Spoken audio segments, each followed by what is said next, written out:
The best thing about it all, there's been a method to it. There's just simply played a straight. ম্যাচের মধ্যে সিদ্ধান্ত নেওয়ার ক্ষেত্রে একজন অধিনায়ক ঠিক কতটুকু সময় পায়? এই যে একটা তুড়ি দিলাম, এই তুড়ি দিতে যতটুকু সময় লেগেছে একজন অধিনায়ক ম্যাচের মধ্যে সিদ্ধান্ত নেওয়ার ক্ষেত্রে তার থেকেও কম সময় পেয়ে থাকেন। তাহলে একজন অধিনায়ক কীভাবে নিজের সিদ্ধান্তগুলো নিয়ে থাকেন? এই সিদ্ধান্ত নেওয়ার ক্ষেত্রে একজন অধিনায়কের প্রয়োজন হয় দক্ষতা, আর সেই দক্ষতাটাই অর্জন করেছেন নাজমুল হোসেন শান্ত। অস্ট্রেলিয়ার বিপক্ষে দীর্ঘ 23 বছর পর অস্ট্রেলিয়ার মাটিতে খেলতে গিয়ে বাংলাদেশ নিজেদের প্রথম জয় তুলে নিয়েছে।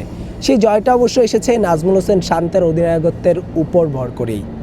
শান্ত অস্ট্রেলিয়াতে যাওয়ার আগে নিজের কাঁধে এই অধিনায়কত্বের বারটা পড়েছিল। গণমাধ্যমের সঙ্গে যখন অস্ট্রেলিয়া সিরিজে যাওয়ার আগে শান্ত কথা বলছিলেন, তখন শান্তকে প্রশ্ন করা হয়েছিল অস্ট্রেলিয়া থেকে কী নিয়ে আসতে চায়। শান্ত গণমাধ্যমের সেই প্রশ্নের উত্তরে বলেছিলেন সম্মানজনক কিছু একটা। শান্তরা সম্মানজনক কিছু একটাই নিয়ে আসতে যাচ্ছে। প্রথম টেস্টটা দুর্দান্তভাবে জয় করে নিয়েছে বাংলাদেশ। এবার দ্বিতীয় টেস্টের প্রস্তুতি নেওয়ার পালা। 22 আগস্ট থেকে দ্বিতীয় টেস্ট। সেই টেস্টের আগে বাংলাদেশ নিজেদের প্রস্তুত করছে। এখন প্রশ্ন হলো, শান্তের অধিনায়কত্বের গল্পটা আসলে কেমন? শান্তকে এর আগে অধিনায়ক দেওয়া হয়েছিল, পরবর্তীতে তার অধিনায়কত্ব কেড়ে নেওয়া হয়েছে, এমনটাই সামাজিক যোগাযোগ মাধ্যম কিংবা গণমাধ্যমে এসেছিল। পরবর্তীতে মেহেদী হাসান মিরাজের কাঁধে অধিনায়কত্বের বারটা ছিল। মিরাজ অধিনায়কত্ব করেছে দীর্ঘ একটা সময়, তবে আবারও শান্তের কাঁধে যখন অধিনায়কত্বের বারটা পড়ল, তার আগে মিরাজকে সরিয়ে দেওয়া হলো অধিনায়কত্ব থেকে। কিন্তু কেন?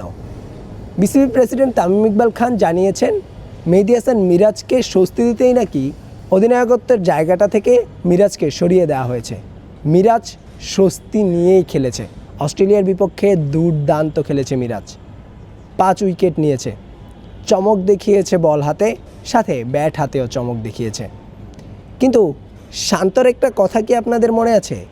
বেশ কিছুদিন আগে গণমাধ্যমে শান্ত বলেছিলেন তিনি বর্তমানে যে ক্রিকেটটা খেলছেন সেটা বিপরীত দলের সাথে না, মাঝে মধ্যে নাকি তার মনে হতো তিনি পুরো দেশের বিপক্ষে গিয়ে ক্রিকেটটা খেলছেন।